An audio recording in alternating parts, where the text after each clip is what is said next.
Salom do'stlar, bugun sizlar bilan teaser bolakay.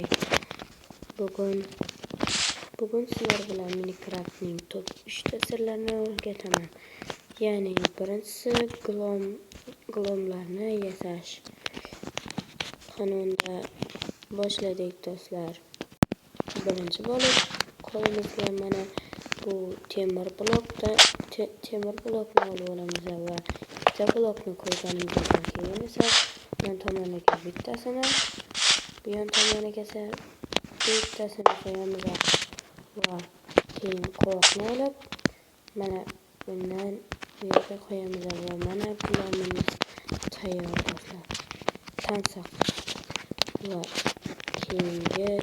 keyingi esa do'stlar, endi keyingi videomizga boshladik. Keyingisiga esa qor kerak bo'ladi. Qor blokdan mana bitta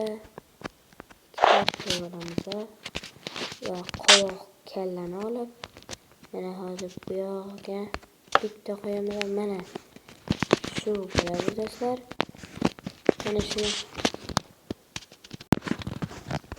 Mana shunaqa tansoqcha yasab bo'ladi. Bu nima qiladi desangiz, bu qor bilan zombilarni uradi. Mana bunday qilib. Qani endi uchinchisiga o'tamiz. Uchinchi sirimiz esa bu qo'limizga qoychini olib mana buning kallasiga tirab olgan holda mana ichidagini bossak, uning qovog'i yo'q bo'lib mana bunaqa chiroyli bo'lib qoladi.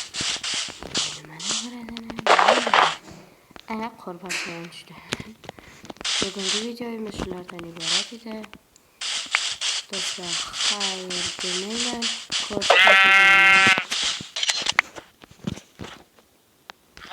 Videoga like bosib kanalga obuna bo'linglar. Do'stlar, sizlardan